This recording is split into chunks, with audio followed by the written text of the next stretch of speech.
দাম্পত্য জীবনে সুখী হওয়ার জন্য এই যে দিনদারিতা প্রয়োজন, এই দিনদারিতার একটা বড় অংশ হলো এটা। বহু লোক আছে নামাজ কালাম পড়ে, রোজা রাখে, দাড়ি আছে, পর্দা করে, কোরআন তেলাওয়াত করে, সকল সুন্দর দোয়া জিকির করে, সব ঠিক আছে। মাগের সমস্যা হলো কি? সবর নাই, শকর নাই। সবর নাই, শকর নাই। শকর যদি আপনি আদায় করতে চান তো বহু পয়েন্ট পাবেন শকর আদায় করার। আপনি কিছু খুঁজে পাচ্ছেন না, আপনার স্বামীটার অন্য কোনো যোগ্যতা নাই, অন্য কোনো গুণ নাই, অন্য কোনো ভালো দিক নাই, এই বেচারা অন্তত পঙ্গু না, হাত পা সুস্থ একজন স্বাভাবিক মানুষ। কত মহিলা আছে তার স্বামী পঙ্গু হয়ে গেছে, তার স্বামী অ্যাক্সিডেন্টে হাত পা হারিয়ে ফেলছে, কিন্তু আগে থেকে কিংবা আগে থেকেই সমস্যা, শারীরিক বড় ধরনের সমস্যা আছে। তার যদি টাকা পয়সাও থাকে, তার স্বামীর যদি অন্য অনেক দিক থেকে ভালো হয়, এই একটা কারণে তার অশান্তি এবং কষ্ট হবে কি হবে না?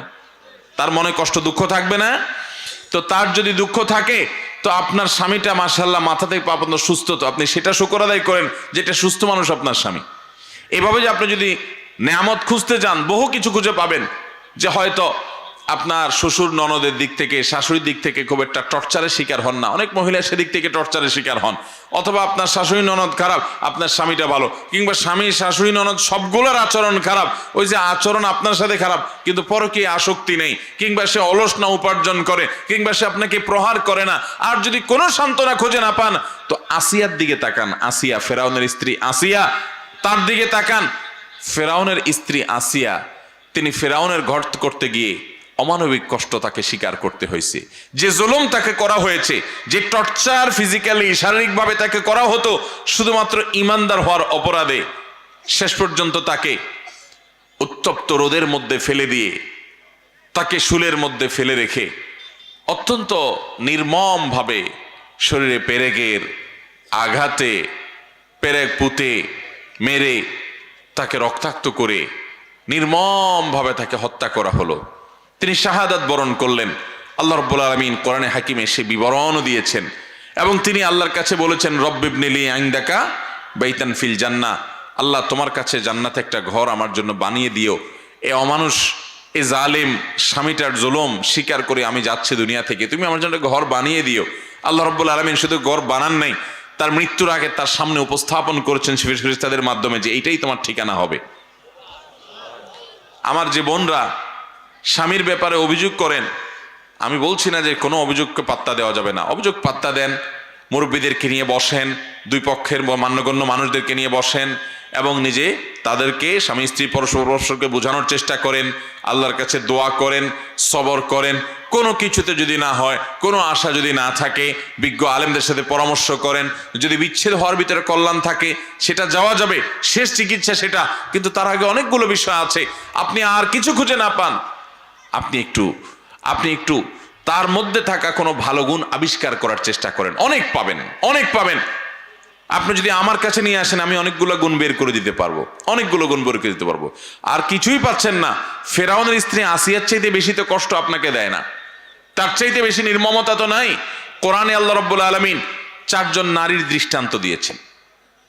কয়জন নারীর? 4 জন। এর 2 জন হলো খারাপ আর 2 জন ছিলেন ভালো। খারাপ নারীদের দৃষ্টান্ত দিয়েছেন যাদের, তারা একজন ছিলেন লূত আলাইহিস সালামের স্ত্রী, আরেকজন ছিলেন নূহ আলাইহিস সালামের স্ত্রী। আর 2 জন ভালো নারীর দৃষ্টান্ত আল্লাহ তাআলা দিয়েছেন কোরআনে। তাদের একজন হলেন এই ফেরাউনের স্ত্রী আসিয়া, আরেকজন ছিলেন মারিয়াম, যিনি ঈসা আলাইহিস সালামের মা। সতী সাধবী ছিলেন, অনেক অনেক কথা সমাজের মানুষ তাকে শুনিয়েছে, তার চরিত্র নিয়ে অনেক প্রশ্ন তুলেছে, অনেক কষ্ট দিয়েছে, সবর করেছেন, ধৈর্য ধারণ করেছেন। আল্লাহ তাআলা তার পবিত্রতা শুধু ঘোষণাই করেন নাই, কোরআনের অংশ করে দিয়েছেন, ইনজিলের অংশ করে দিয়েছেন। কিয়ামত পর্যন্ত আগত লক্ষ লক্ষ কোটি কোটি মুসলমান, খ্রিস্টান, একাধিক ধর্মের মানুষেরা কিয়ামত পর্যন্ত তারা তার পুত পবিত্রতাকে স্বীকার করবে, মেনে নিবে, সেভাবে আল্লাহ তাআলা উল্লেখ করেছেন। তো আমাদের কোনো বোন যদি শান্তির কোনো দিক খুঁজে না পান, আসিয়ার দিকে তাকাবেন যে আসিয়া কত কষ্ট করেছে। ভাইরা আমার, আমাদের এই সমাজে স্বামী স্ত্রীর মধ্যে কোনো রকম সমস্যা তৈরি হলে কিছু মানুষরূপী শয়তান পাবেন। এরা আপনাকে উস্কে দিবে, বলবে যে আরে মাথা খারাপ, এর সাথে ঘর করা যায়? আছে না নাই? আপনার যদি সংসারটা ভেঙে যায়, এরপরে আপনার যে আপনার যে কষ্টের জীবন হতে পারে আপনার সামনে, নাও হতে পারে, যদি কোনো কষ্টের মুখোমুখি আপনি হন, তখন এই উস্কানি দাতাদের একটাকেও আপনি আর খুঁজে পাবেন না, এগুলো একটাকেও পাবেন না। এরা মেয়েদেরকে উস্কে দিবে যে স্বামীর কথা মানবো না, বদ্ধ করে থাকবো না, দেখবো এবার জগৎটাকে এটা করব সেটা করব বলে টলে ফুসলা ফাসলায় বাইর করে। এরপরে তাদের পরবর্তী জীবনের যে স্ট্রাগল, যে যুদ্ধ, যে সংগ্রাম, যে কষ্ট, যে জুলুম, যে নিষ্পেষণ, যে সমস্যা, যে বিপদ, এগুলাতে আর এই উস্কানিদাতা একটাকেও পাওয়া যাবে। কোরআন আমাদেরকে বিভিন্নভাবে দাম্পত্য সম্পর্কগুলোকে টিকাবার জন্য বলেছে। আল্লাহর কাছে সবচেয়ে অপছন্দনীয় বৈধ কাজ হলো তালাক। কোথায় কোথায় তালাক, কোথায় কোথায় তালাক, ওই যে সবর নাই বেসবর, এই জন্য সম্পর্কগুলো ভেঙে যাচ্ছে। ভাইরা আমার, আমরা স্বামী স্ত্রীর মধ্যে যদি বোঝাপড়ার অসুবিধা হয়, তাহলে সবর এবং শুকর এই দুইটা মাধ্যম দিয়ে এগিয়ে যেতে হবে, কোনোভাবে এগুলোকে হাতছাড়া করা যাবে না। ডক্টর খন্দকার আব্দুল্লাহ জাহাঙ্গীর রহমতুল্লাহ আলাইহির এ বিষয়ে একটা বক্তব্য আছে। স্যার রাহিমাহুল্লাহ বলতেন যে স্বামী স্ত্রীর মধ্যে যদি কোনো প্রকার বোঝাপড়ার গরমিল হয়, তো এক শ্রেণী মানুষ পাবেন, তারা স্বামীকে যেরকম উস্কায় স্ত্রীকে এরকম উস্কায় এবং সম্পর্কগুলো টিকতে দেয় না। আর ইসলাম বলে, কোরআন এবং সুন্নাহ বলে না, পারলে তাদের মধ্যে মিল করে দাও, তাদের মধ্যে মীমাংসা করে দাও, দূরত্ব কমায় দাও, এবং কিভাবে দূরত্ব কমানো যায় সে উদ্যোগ গ্রহণ করো। আপনারা দেখবেন কোনো মহিলা তার স্বামীর কষ্টের কথা যদি কোনো মানুষের কাছে বলে, বিশেষ করে কোনো পুরুষের কাছে যদি বলে, তো অনেক পুরুষ আছে, এগুলো মানুষরূপী ইবলিস, এগুলোর পরিচয় আমি বলি, এগুলোর বৈশিষ্ট্যটা আমি বলি। এগুলো আছে, ও মহিলাকে বলবে, হয়তো পর্দা করে না, বেপর্দা, মহিলাকে বলবে, ভাবি আপনার মতো সুন্দরী মহিলা এই লোকটার সাথে আসলে মানায় না, আপনার বাপ মা যে কি বুঝে তার সাথে বিয়ে দিল, আহারে আপনার জীবনটা শেষ হয়ে গেল। এটা হলো সাক্ষাৎ ইবলিস। যদি ইবলিস দেখতে চান ওই লোকের দিকে তাকাবেন। ইবলিসের সুরত হয় সে ধরছে, আর নাহলে ইবলিস তার উপরে ভর করছে, দুটার একটা। কারণ বিয়ের পর একজন নারীকে এই কথা বলা মানে হলো তার সংসারে আগুন ধরায় দেওয়া। ঠিক একইভাবে পুরুষকেও এসে দেখেন অন্য কোনো মহিলা কিংবা তার কোনো পুরুষ বন্ধু দেখবেন এরকম উস্কানিমূলক কথা বলবে যে ভাই আপনার মতো রাজপুত্র ছেলে, আপনার জীবনে কত ভালো ভালো ছেলে পাওয়া যাইতো, ইস আপনার জীবনটা বহুত কষ্টে যাচ্ছে ভাই, খারাপ লাগে ভাই আপনার জন্য। এরকম ভালো মানুষ সাইজা অনেক লোক আছে কি আসে না? আপনি বুঝবেন যে এটা এক নম্বরের ইবলিস। এটা আমাকে ফুসলাচ্ছে, উস্কাচ্ছে আমার স্ত্রীর বিরুদ্ধে আমাকে। আবার কিছু আছে দেখবেন ডাহা মিথ্যা কথা বলে। কি মিথ্যা কথা জানেন? আইসা বইয়ের তারিফ করবে, এমন তারিফের তারিফ, এগুলো আরেক অমানুষ। আপনার বইয়ের তারিফ আরেক পুরুষের কাছে বলে বেড়াবেন, হাদিসে পরিষ্কার নিষেধ আছে, নবী করিম সাল্লাল্লাহু আলাইহি ওয়াসাল্লাম নিষেধ করেছেন। হ্যাঁ, একটা সহনীয় পর্যায়ে হতে পারে, বিশেষ করে তার প্রাইভেসি, ব্যক্তিগত বিষয়গুলোর কথা বলছে, সেগুলোর পরে হাদিসে নিষেধাজ্ঞা আছে। অনেকে আছে যে এই ক্ষেত্রে মিথ্যা কথা বলে, ডাহা মিথ্যা কথা। যায় দেখেন বাসায় বউর সাথে সারাদিন চুলাচুলি চলে, হাতাহাতি চলে, ইউক্রেন রাশিয়ার যুদ্ধ চলে, কিন্তু অফিসে আইসা কলিগের সাথে, সহকর্মীর সাথে গাল গল্প দেয়, জানোস না দোস্ত আমার বউটা, আরে বাপরে বাপ আমার যা কেয়ার করে। ডাহা মিথ্যা কথা।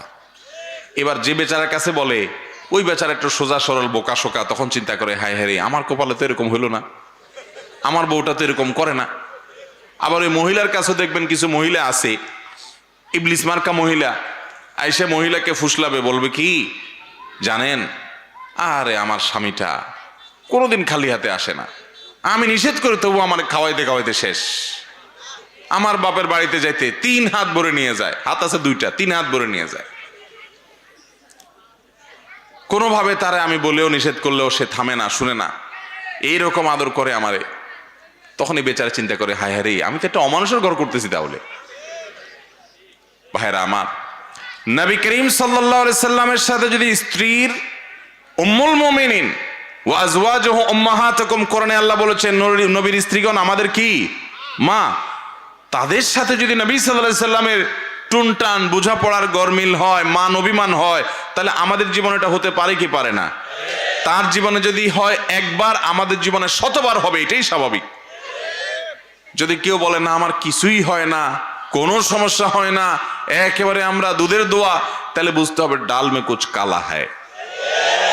এগুলো বেশিরভাগ মিথ্যাবাদী, এরা মিথ্যাবাদী, গাল গল্পবাজ। বাইরে এসে ভালো সাজে, ভেতরে যায় দেখেন সারাদিন চুলাচুলি করে দোনোটা। বাইরে এসে ভদ্র সাজে। অনেক বোকাশোকা স্বামী আছে, অনেক বোকাশোকা স্ত্রী আছে, এগুলো না বুঝেই ফাঁদে পা দিয়ে দেয়। মনে করে হায় হায় রে, এতে আমি অমানুষের সাথে জীবনটা কাটাই দিলাম। একটু উস্কে দিল, ভাবি আপনার মতো এত সুন্দর একটা মানুষ, ওই যে শরীয়ত কেন পর্দা করতে বলছে, কারণ এই অমানুষ বেপর্দা আপনার এই খারাপ পুরুষটা তার নজর পড়ছে দেখেই তো সে পাম্পট্টি মহিলাকে দিচ্ছে। এই মহিলাকে পাম্পট্টি দিয়ে বলবে ভাবি আপনার মতো এরকম সুদর্শন একজন নারী, আহারে এই অমানুষ আপনার কদর করতে পারলো না, আপনার রূপ লাবণ্যের মূল্য সে কোত্থেকে দিবে ভাবি। মনে রাখবেন সাক্ষাৎ ইবলিস এই লোক, সাক্ষাৎ ইবলিস। এই ইবলিস দেখে আপনি সাথে সাথে বুঝবেন যে এই বদের হাড্ডি আমার পাম্পটে দিচ্ছে, এর উদ্দেশ্য খারাপ, মতলব খারাপ।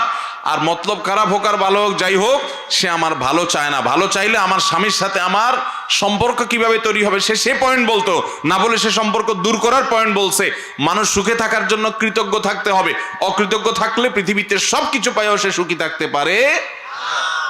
সব পাইছেন, এরপরেও আপনার মনে হবে যে ওইটা তো পাই নাই, অভাব থাকতে পারে কি পারে না? বহু কিছু পাইছেন। আপনার স্ত্রী, তার ভিতরে অনেক গুণ আছে, কোনো গুণ নাই, আপনার চরিত্রটা তার মাধ্যমে হেফাজত হয়। একজন মুসলমানের কাছে এর চাইতে বড় আর কি চাওয়া হতে পারে? আর কি চাওয়া হতে পারে? তার রান্নাটা ভালো না, তার এটা ভালো না, তার ওইটা ভালো না, ডিমান্ডের আপনার শেষ নাই। বিয়ের যে মূল উদ্দেশ্য সেটা তো আপনার হচ্ছে যে আপনার চরিত্রের হেফাজত হচ্ছে তার মাধ্যমে। তার এই ঋণ আপনি কিভাবে শোধ করবেন? তার এই নেয়ামতটার মূল্যায়ন তো আপনার করা উচিত।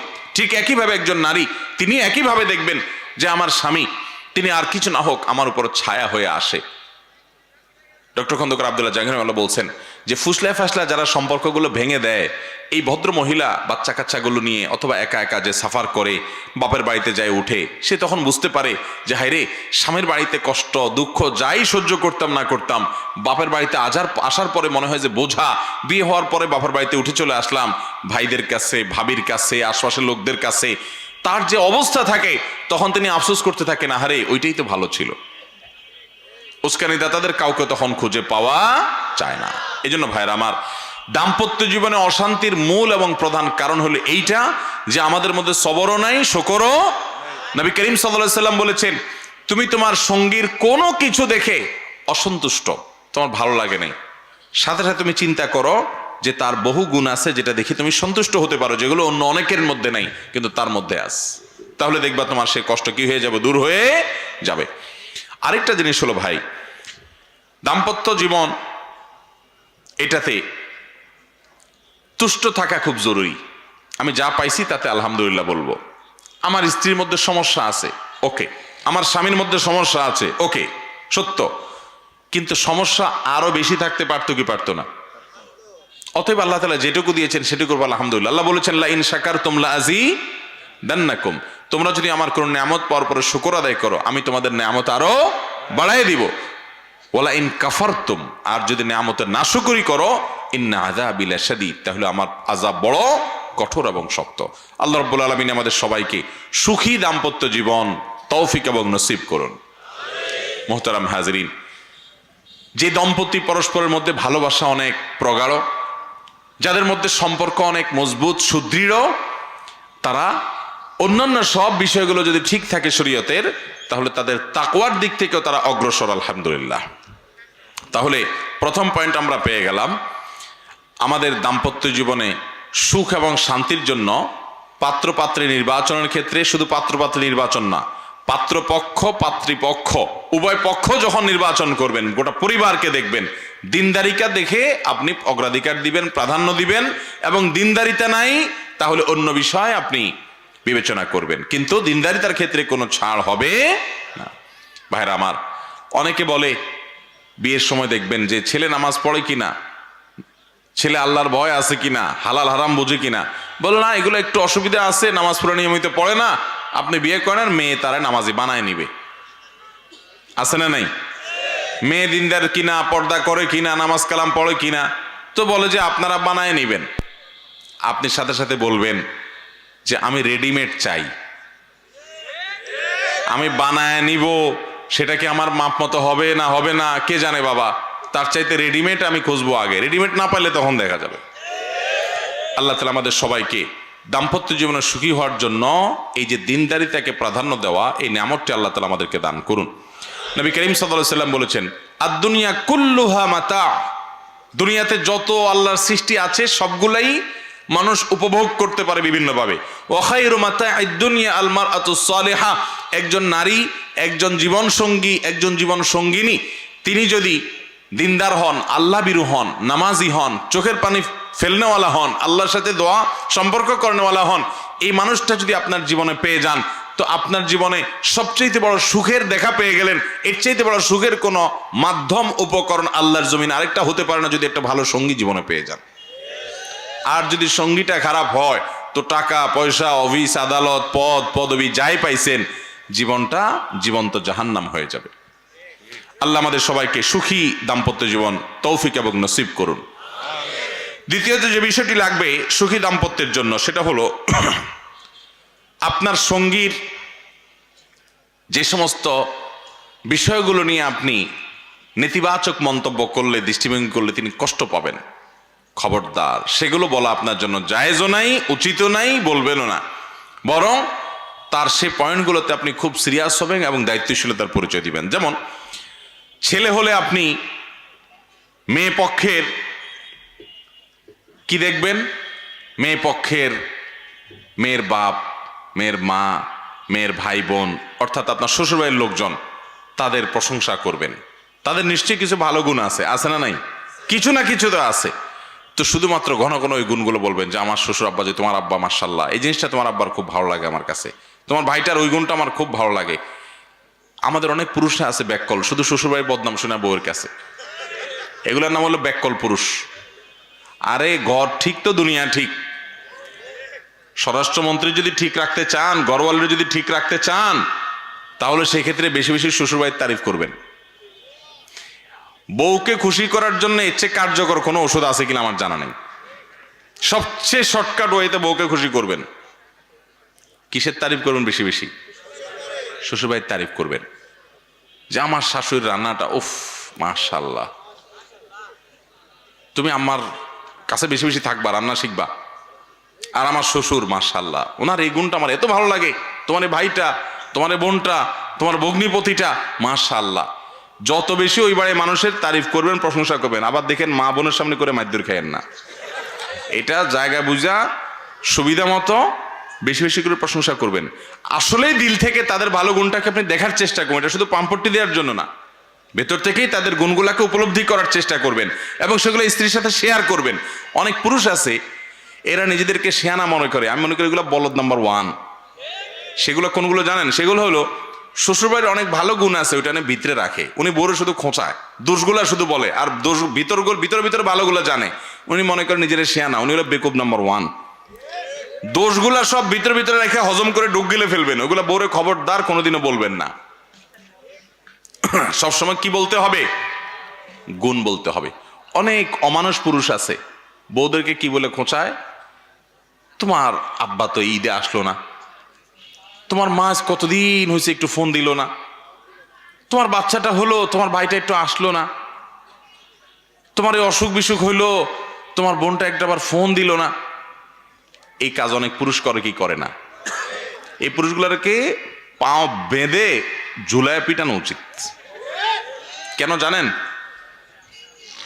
ওই ভদ্র মহিলার বাপমা যদি তার হক আদায় না করে, তারা দেখতে আসলো না, তার খাতির যত্ন করলো না, তার ফোন দিল না, তার জন্য হাদিয়া তোফা দিল না, তাহলে ভদ্র মহিলার কি কষ্ট হয় না ভালো লাগে? এগুলার কারণে কষ্ট হয় না? যে আমার আব্বাটা ফোন দিল না, আমার আম্মাটা অনেকদিন হলো একটু আসলো না, একটু খোঁজ খবর নিল না, আমার ভাই বোনগুলো একটু আসে না, আমার শ্বশুরবাড়িতে আমার মুখটা উজ্জ্বল হয় না, আমার নিজেও পরের ঘরে পড়ে আসি, পরের সংসারে আসছি, নতুন দাম্পত্য জীবন শুরু হয়েছে, তারা একটু আসবে, সেভাবে আসে না। তার মনে কষ্ট আছে না নাই? ওই মনে কষ্ট থাকার পর আপনি যদি আরো খোঁচান তারে, তাহলে কি তার সুখ বাড়বে না দুঃখ বাড়বে? তাহলে সেক্ষেত্রে কোনো ভদ্রলোক, মুসলমান তো বটেই, কোনো ভদ্র মানুষ কোনোদিন তার স্ত্রীকে এগুলোর জন্য খোঁচাখুচি করতে পারে? বরং একজন ভালো মানুষের কাজ হবে, স্বামীর কাজ হবে স্ত্রীকে সান্ত্বনা দেওয়া, যে দেখো তোমার বাপ মা হয়তো ব্যস্ত, খবর নিতে পারে নাই, আর সবাই একরকম হয় না, সবাই ফোন করার অভ্যাস নাই, বাদ দাও, এগুলো কোনো ব্যাপার না, আরে আমরা আসি না, আল্লাহর রহমতে ঠিক হয়ে যাবে এগুলো ইনশাআল্লাহ, সমস্যা নেই, এ সমস্ত বলতে হবে। তাহলে কি হবে? স্ত্রী চিন্তা করবে আমার দুঃখের কথাটা আমার স্বামী বুঝছে। বেশিরভাগ স্বামীদেরকে দেখবেন, বা একটা বড় অংশ স্বামী আছে, বেশিরভাগ না হোক, যে শ্বশুরবাড়ির বিষয় আসা নিয়ে বউরে খোঁচায়, আছে না নেই? ভাইরা আমার, একই কথা মহিলাদের জন্য প্রযোজ্য। যে কথার কথা, ধরুন একজন মহিলা, তার স্বামী, তার বাপ মা তার প্রতি সুবিচার করছে না, তার ভাই বোন তার ভিতরে সুবিচার করছে না। হতে পারে এরকম যে বাপে জমি জমা আরেক ভাইকে দিয়ে দিচ্ছে, আপনার স্বামীকে দিচ্ছে না, অথবা আপনার মা অন্য ভাই বোনকে অনেক আদর যত্ন করে, আপনার দিকে খেয়াল করছে না। আপনার ভাই বোনরা তাদেরকে অনেক লালন পালন করছেন, অনেক ভরণ পোষণ দিচ্ছেন, তাদের পড়ালেখা করাইছেন, টাকা পয়সা খরচ করছেন, এখন তাদের দিনকাল ভালো, তারা আপনার দিকে তাকায়ও না। এরকম হতে পারে কি পারে না? তখন অনেক মহিলা আছে এগুলো দিয়া স্বামীকে, এগুলো অস্ত্র হিসেবে পায়, এক একটা আলপিনের মতো খোঁচায় এবার স্বামীকে, এগুলো দিয়ে কি করে? খোঁচায়, যে তোমার বাপটা কোনো মানুষ, তোমার মা এটা কোনো কাজ করলো, তুমি কত কিছু করলা তাদের জন্য, ওরা তোমার বাচ্চার দিকে এটা তাকাইলো না, মানুষ হয়তো অমানুষ হয়। এই মহিলা হলো ব্যাককল মহিলা। এই মহিলার নাম কি মহিলা? নির্বোধ মহিলা। বুদ্ধিমান মহিলা হলে সে তার স্বামীকে সান্ত্বনা দিবে, আরে বাদ দাও, এই সমস্ত ভুলে যাও, তোমার ভাই ব্রাদার তোমার দিকে লক্ষ্য করছে না, তাতে কি হয়েছে? তোমার লক্ষ্য করার মানুষ অভাব আছে? কেউ লাগবে না, আল্লাহ যথেষ্ট আমাদের জন্য, টেনশন করবা না।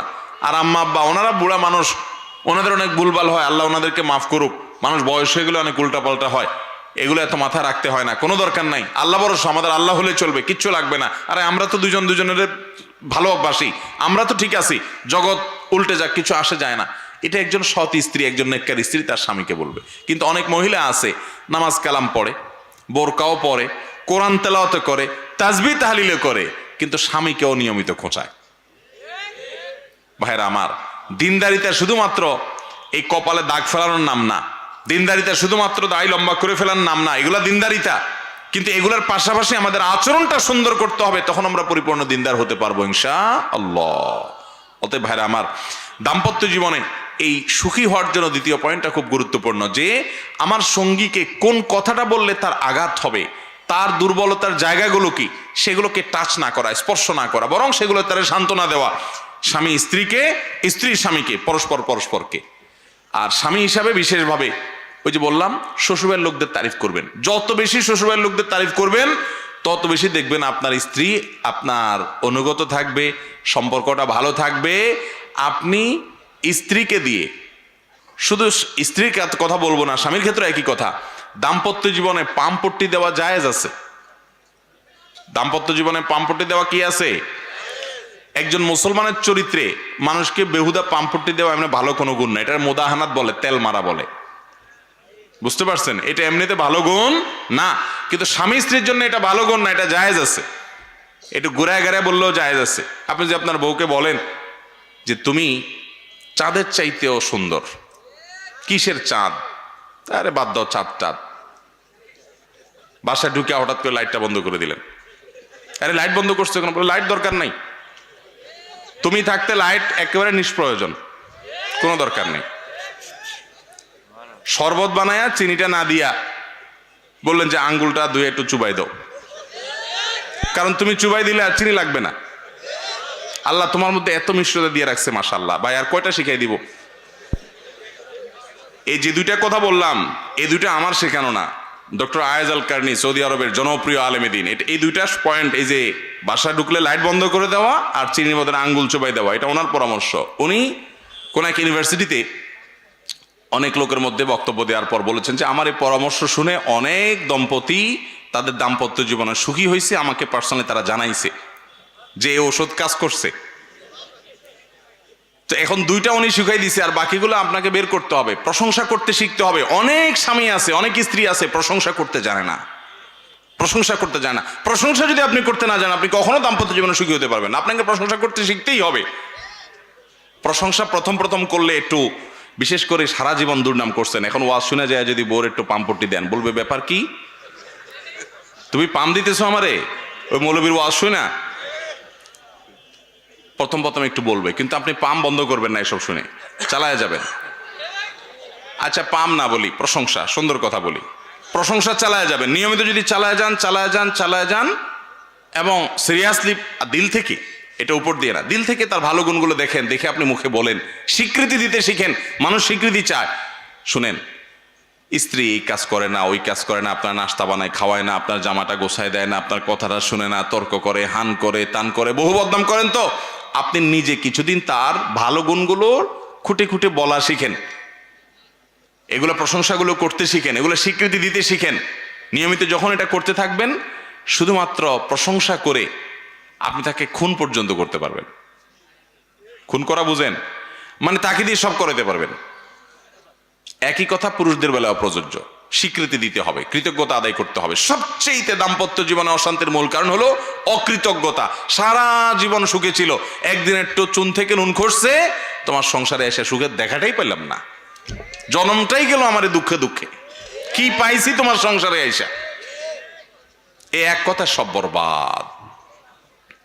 আল্লাহ রাব্বুল আলামিন আমাদেরকে দাম্পত্য জীবনে সুখী হওয়ার জন্য এই শর্তটিও মেনে চলার তৌফিক দান করুন।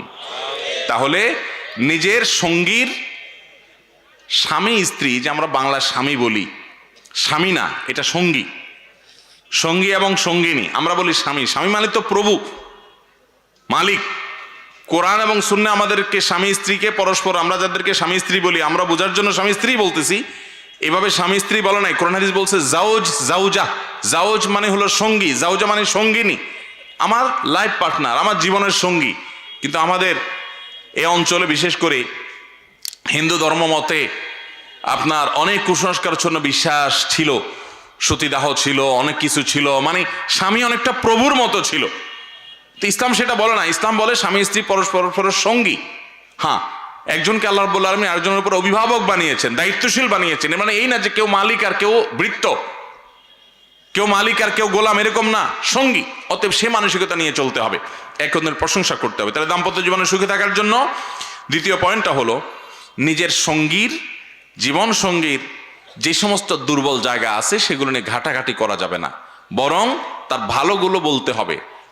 তার বাবার বাড়ির, তার ভাই বোনের, তার মা বাপের ভালোগুলো বলতে হবে। এগুলো যত বেশি বলা বলি করা হবে, তত বেশি দাম্পত্য জীবনে সুখী হওয়া যাবে ইনশাআল্লাহ। নাম্বার 3, অন্যের সুখের মিথ্যা গল্প বলা যাবে না, এমনকি সত্য গল্প বলা যাবে না। সত্য গল্প বুঝেন? কোন বন্ধুর বাসায় খাইছেন, বন্ধুর বউ রান্না বাড়া করছে, ডাইলটা ছিল জোস, আইসা বাসায় বলে বললেন, আরে কি ডাইল খাইলাম, ব্যাস দিলেন আর কি আগুন দিয়া, দিলেন আর কি পেট্রোল ঢাইলা সংসারে। এগুলা নির্বুদ্ধিতা। বিশেষ করে অনেক স্ত্রীরা আছেন, স্ত্রীরা কি বেচারে রান্না বাড়া করে, কষ্ট করে, তার কাছে কষ্ট লাগে এগুলো শুনতে, কিন্তু আমাদের এই বদভ্যাস আছে যে আমরা এগুলো করি। যথাসময় এগুলো করবো না, যদি করিও সাথে সাথে আবার রিকভার করে ফেলতে হবে, যে ডাইলটা ভালো হয়েছে কিন্তু গোশতটা তোমার মতো হয় না, আবার মাশাআল্লাহ গোশতটা তোমার সেই। এখন সারাদিন শুধু মানুষেরটা শুনাতে থাকবেন, মানুষের ভেতর কষ্ট লাগবে। একই কথা মহিলাদের বেলাও প্রযোজ্য, যে কারোর স্বামীর কোনো ভালো গুণ আছে, এটা দেখে আপনার স্বামীকে আপনি খোঁচাখুচি করলেন না, যদি এটা বলতেও হয়, পাশাপাশি আপনার স্বামীর একটা ভালো গুণ বলেন, যে তোমার এই গুণটা মাশাআল্লাহ, এটা কিন্তু অন্য বউরা কল্পনাও করতে পারে না তাদের স্বামীর মধ্যে, আল্লাহ আমাকে দিছে, আল্লাহ শুকর, আলহামদুলিল্লাহ। দাম্পত্য জীবনে প্রশংসা জায়েজ আছে। ওই যে বলছিলাম, আপনি আপনার স্ত্রীকে যদি বলেন যে তুমি চাঁদের চাইতেও সুন্দর, চাঁদের চাইতেও উজ্জ্বল, কথাটা কি সত্য না মিথ্যা? ডাহা মিথ্যা কথা না? চাঁদের চাইতে কেমন উজ্জ্বল হয়? কিন্তু এই মিথ্যা জায়েজ আছে, এই মিথ্যা জায়েজ আছে, মানে এটা রূপক অর্থে বললেন আর কি, এটা ঘুরে ওই যে পাম্পট্টিমূলক মিথ্যা আর কি, যেটাকে বলছি, বুঝেন না কথা? এটা জায়েজ আছে শুধুমাত্র দাম্পত্য জীবনের সুখের জন্য। আবার দেখেন, সব মিথ্যা যায় বউর সাথে মেরে দিয়েন না। শাড়ি একটা 500 টাকা দিয়ে কিনে আয় না, বললেন 2000 টাকা দিয়ে কিনে আনছি, ওই মহিলা কোনোভাবে যদি ওইটার ওই মূল্য ট্যাগ যদি কোনো রকম খুঁজে মুজে পায়, তখন বলবে যে এই বাটপার তো সারা জীবন আমার সাথে তাহলে বাটপারই করে গেছে। ওই রকম ডাহা মিথ্যা বলা যাবে না, পামপট্টিমূলক, প্রশংসামূলক, একটু একে অন্যকে প্রশংসা করা, এগুলো স্বামী স্ত্রী একে অন্যের প্রতি করতে পারবে, কারণ ইসলাম চায় দাম্পত্য জীবনে সুখ আসুক, আর সুখের জন্য এই জিনিসটা অনেক জরুরি। প্রশংসা করতে শিখতে হয়। চেষ্টা করবো না ইনশাল্লাহ আমরা? ভাইরা আমার, তাহলে তৃতীয় যে দাম্পত্য জীবনে সুখী থাকার জন্য জরুরি, সেটা হলো আরেকজনের সুখ দেখে সেটা বাড়িতে এসে বলা যাবে না। ওই যে আরেকজনের ডালটা খেয়ে ভালো লাগছে, বাড়িতে এসে ওটা গল্প বেশি দিতে যাবেন না। হালকা পাতলা যদি বলেও ফেলেন, পরে চিন্তা করলেন হায় হায় কি করলাম, তাহলে সাথে সাথে আবার রিকভার করে ফেলবেন। ঠিক একইভাবে ওই যে মহিলাদের কথাও বলছি, যে অন্যের সুখ, আর আমি এর আগে বলেছি বেশিরভাগ মানুষ এক্ষেত্রে মিথ্যা কথা বলে। বেশিরভাগ মানুষ আইসা আপনার কাছে গল্প দিবে তার বইয়ের, আরে জানো না দোস্ত, তোর ভাবি সে কি রান্না, সে কি কেয়ারিং, সে কি ইয়া। আপনি ধরেই নিবেন যে বেটা অর্ধেকে বেশি চাবাজি করতেছে, এটা বাতিলের খাতা। বেটা তোমার বউ জান্নাত থেকে উঠে নিয়ে আইসো, একের কোনো অভিযোগ নাই। নবী করিম সাল্লাল্লাহু আলাইহি সাল্লামের স্বামী স্ত্রীর মধ্যে যদি ভুল বোঝাবুঝি হয়, তোমার বউ নিয়ে একবার তুমি এত হ্যাপি। এই অতিরিক্ত গল্পবাজ, বউর ব্যাপারে অতিরিক্ত গল্পবাজ, এদের কথাকে ইগনোর করবেন, এদের কথা বাদ দিবেন, তাহলে আপনি সুখী থাকতে পারবেন। আর যদি ওটাকে মাথায় ক্যাচ করে নেন বোকার মতো, যে হায় হ্যাঁ রে, তাহলে আমার কপালে তো এরকম নাই, আমার বউটা তো এরকম না, তো শেষ। কথা কি বুঝাতে পারছি? তাহলে সুখে থাকার জন্য অন্যের সুখের মিথ্যা গল্প, এমনকি সত্য গল্প বাসায় এসে প্যান প্যান প্যান করে বউর কাছে বলবেন না, বউ স্বামীর কাছে বলবেন না। দেখবেন যে তাদের মধ্যে এটা আছে, আমাদের মধ্যে অন্যটা আছে, আলহামদুলিল্লাহ। নিজেরা খোঁজার চেষ্টা করবে। নাম্বার 4, ক্ষমা করতে জানতে হবে। একসাথে দুইটা মানুষ থাকতে গেলে টুনটান হতে পারে কি পারে না? পারে, শুধু না হবেই, এটা নিশ্চিত। টুনটান হবে কি হবে না? হবে। তো হলে কি করতে হবে? ক্ষমা করতে জানতে হবে। বিশেষ করে স্বামীদের এক্ষেত্রে আরো বেশি করা লাগে। দুনিয়াতে একজন মানুষ আছে যে ভুল করবে না কিন্তু মাপ চাবে, তার নাম স্বামী। ভুল করবে না কিন্তু কি চাবে? মাপ চাবে। সরি, তাহলে আমারই ভুল হয়েছে, থাক। শুধুমাত্র একটু ভুলটা স্বীকার করেন, দেখবেন আগুনে পানি ঢেলে দিস। এরপর আপনি তার ভুলটা সুন্দর করে ধরায় দেন, সে যখন ঠান্ডা হয় দেখবেন যে সে এটা গ্রহণ করবে, কিন্তু আগে আপনাকে সারেন্ডার করতে হবে। মহিলারা চায় তার স্বামীটা তার সামনে পরাজিত থাকুক, পরাজিত, বিড়ালের মতো থাকুক। আর অনেক স্বামী আছে বেকুব, সারা দুনিয়াতে বিড়ালের মতো মেয়াও করে আর বাসায় এসে বাঘ সাজে। আরে ভাই, সারা জীবন বাঘ, বাইরে বাঘ সাজবেন সারা দুনিয়াতে, কিন্তু বাসায় আসতে বিড়ালের মতো হয়ে যাবেন, তাহলে সুখে থাকতে পারবেন? আর তা না হলে মায়ের একটাও নিচে পড়বে না, সব পিঠে পড়বে। কথা কি বুঝাতে পারছি? এবং একই কথা আমার বোনদেরকে আমরা বলবো, ক্ষমা করতে জানতে হবে। স্বামীরও ভুল হতে পারে, ক্ষমা করতে জানতে হবে। এবং তেড়ামি করা যাবে না। অতিরিক্ত তেড়া মানুষ কখনো সুখী হতে পারে না। মানুষ হিসেবে কষ্ট হতে পারে, জেদ হতে পারে, দুঃখ হতে পারে, ক্ষমা করে দিতে হবে। আপনার সঙ্গী সে একটু বেশি রাগী, তাহলে আপনি মাথায় রাখেন যে সে রাগী, এবং হিসাব নিকাশ করে চলেন, এবং সব কিছু নিয়ে বাড়াবাড়ি করেন না। কিছু হইলেই আপনি একবার সিরিয়াস হয়ে যাবেন, এটা উচিত না। আশরাফ আলী থানভী রহমতুল্লাহ আলাইহির কাছে এক লোক আসছে, এসে বলছে, হুজুর, আমার বাসায় বউটা এমন জ্বালাতন করে, বাহির থেকে সারা দুনিয়ার পেরেশানি সব কিছু মাথায় নিয়ে বাড়িতে আমি এসে ঢুকি, ঢুকার পরে আমার বউ আমার সঙ্গে যুদ্ধ শুরু করে দেয়, আর বকা জকা, ঢুকতে দেরি, আমি ব্যাগটাও রাখতে পারি না, জামাটাও খুলতে পারি না, তার আগে সে আমার সাথে এই হান করলা কেন, তান করলা কে, ওইটা হলো না কেন, মানে ঘেউ ঘেউ ঘেউ ঘেউ শুরু করে। তার অত্যাচার আমি থাকতে পারি না, কি করবো, আমাকে বুদ্ধি দেন।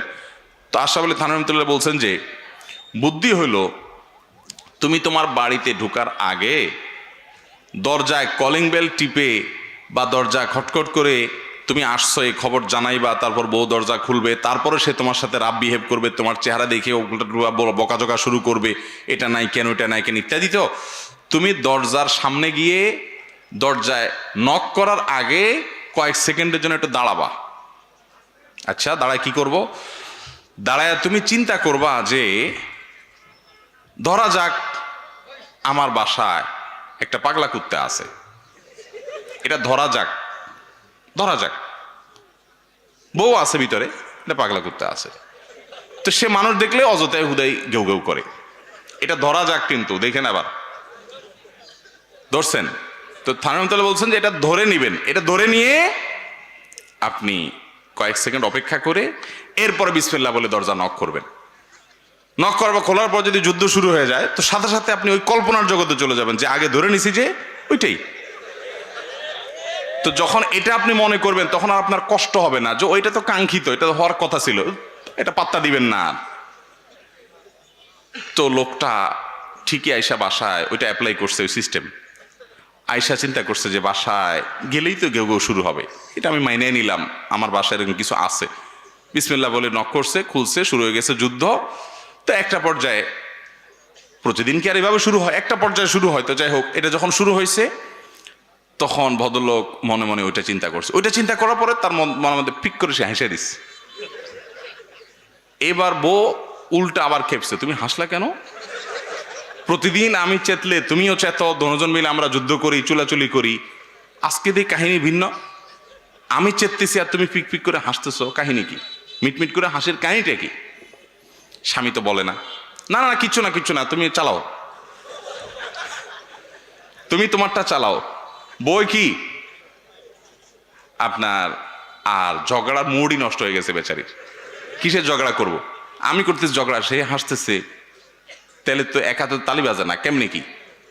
এবার স্বামীরে বহুত পাম্পট্টি দিচ্ছে যে আচ্ছা বলো কি কাহিনী, কি আমার বলো। বহুত আদর যত্ন করে পাম্পট্টি দিয়া টিয়া তার কাছ থেকে বাহির করার চেষ্টা করেছে। স্বামীও বেকুব স্বামী বলে দিছে, দেখো এক হুজুরের কাছে গেছি, উনি আমাকে এই বুদ্ধি দিছে, আমি সেই বুদ্ধি মানছি, আমার এখন আর কষ্ট হয় না, তুমি গেউ গেউ করলে আমার ওই চিত্র মাথায় আসে, আমার হাসি আসে। এখন স্ত্রী এর পর থেকে চিন্তা করতেছে হায় হায় সর্বনাশ, তাইলে তো এই লোককে আমি সামনে থেকে এটা বললেই সে আমার ওইটা কল্পনা করবে। এবার বউ আর চিল্লাচিল্লি করতে পারে না বেচারি। পরের দিন এসে আবার সে ওই যে বিসমিল্লাহ পড়ে দাঁড়াইছে, চিন্তা করছে হ্যাঁ তাহলে বাসায় কিছু একটা আছে, এখন চিল্লাচিল্লি শুরু হবে। এরপর বিসমিল্লাহ পড়ে নক করছে, খুলছে, খুললে এবার দুজনই হাসে। বউ চিন্তা করতেছে কি বলবো, আর সে আমার মনে মনে কি চিন্তা করবে, বাবা দরকার নাই বিখ্যাতা কুত্তা ঠেকা, ঝগড়ার দরকার নাই, আমার ইজ্জত বাঁচাই, থামি। এই গল্প আপনাদেরকে বলার উদ্দেশ্য হলো আশরাফ আলী থানভী রহমতুল্লাহর মতো মানুষ, এত বড় মানুষ, তিনি এরকম বুদ্ধি দিয়েছেন এক ব্যক্তিকে, শুধুমাত্র দাম্পত্য জীবনে স্বামী স্ত্রীর মধ্যকার ঝগড়াঝাটি, মনোমালিন্য এগুলো দূর করবার জন্য অনেক ধরনের পলিসি অ্যাপ্লাই করতে হয়। একটু চালাক চতুর হতে হয়, হয় একেবারে বোকা হন তাহলে আপনি সুখী হবেন, আর নাহলে খুব চালাক হন, মাঝামাঝি চালাকের ভান ধরবেন, আপনি সুখী হতে পারবেন না। একেবারে বেকুব সেকুব হন, কোনো অসুবিধা নাই, যেমনে উল্টাবে এমনি উল্টিবেন, সেটা এক পথ।